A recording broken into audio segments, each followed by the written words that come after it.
Welcome to my review of the Logitech HD Pro Webcam C920. Now if you're wondering how the quality is of this webcam, I'm actually recording with it right now in full 1080p. That's like not 720, not 360, full 1080p. But if you are video calling, that will be 720p, which still isn't that bad, especially for video calling, which might be actually a little better because if you're streaming 1080p for video calling, you're going to eat up a lot of bandwidth, and if you're me and you have limited bandwidth, you don't want to stream 1080p, you want to stream 720p because that's not as bad as 1080p. So I want to tell you a little bit about it. There are two microphones on the left and right of the actual camera. I'm pointing at them right now. Obviously you can't see the camera. I'll put a picture on it and you'll kind of see it's where the dots are beside the camera. I'm not using them to record the audio right now though. I'm actually using this condenser microphone. That's because the audio it's not the greatest on the webcam. It's okay, but it doesn't compare to an external condenser microphone, obviously. So I'm recording with this, but I'm not going to put an audio sample of it. But I'm telling you now, it's okay. It's not the greatest.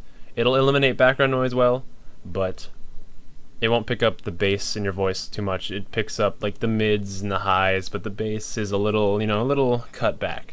So just a heads up, it's not the greatest mics, but it's all right. The video quality obviously is very good. It has an H264 compression, so the file sizes will be decently small considering it's a 1080p file. There's also the software. The software I'll get to later, probably near the end of this video, and I'll kind of go through it easily.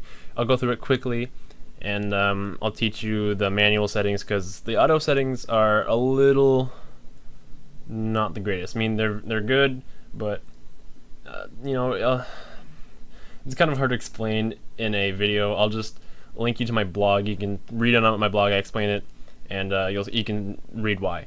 A couple things to be careful for. The glass, like right where the lens is right here, is very fingerprint prone. I already touched the side of it. Thankfully it wasn't the lens, or at least where the lens is located. The lens is covered by my glass all the way through, but if I touch that glass, you'll see a fingerprint right on it. Even the top, it's a matte finish, and kind of the underneath, but you're not going to really touch the underneath too much. It's a Z clip.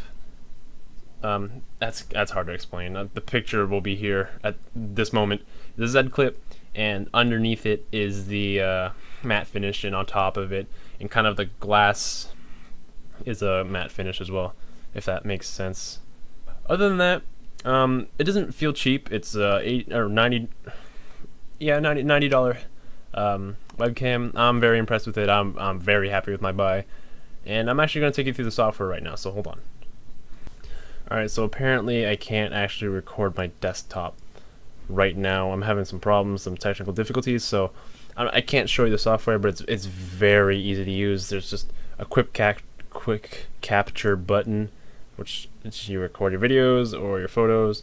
There's something I'll explain called a motion detection video, where you can set it so whenever your webcam detects motion, it'll start recording whatever motion set it off. You can adjust the sensitivity so like this can record it, or you can set it really high so that only this records it. So like a high motion or a little motion. So that's what motion detection is. You can share your photos and videos straight to Facebook, Twitter, and YouTube, which is a neat feature, obviously. And the settings are really easy to work with. You can just Google. It's just exposure. I'll just tell you them. Exposure is the amount of light that the lens allows in it. The gain is basically the intensity of the light. So like this white thing right behind my head, this will intensify, and everything that's bright will just become brighter. Brightness is just the overall brightness of a video, so the more you brighten it, like kind of the whiter it gets. There's a difference between gain and brightness. You'll see it when you adjust it.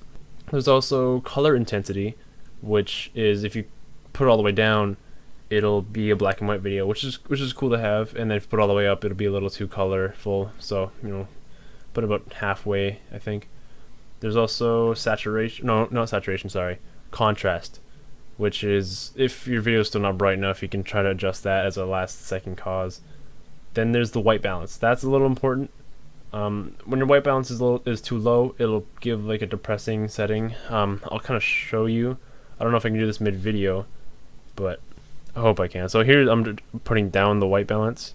It kind of has a depressing, bland, plain feel to the video. So I move it about halfway. So this is all the way. It turns a little orange, and this is like about halfway. I enjoy this personally, and that's all there is to write home about this video. The software. There's nothing much to it. Please subscribe right here. Buttons right here, and please check out my blog.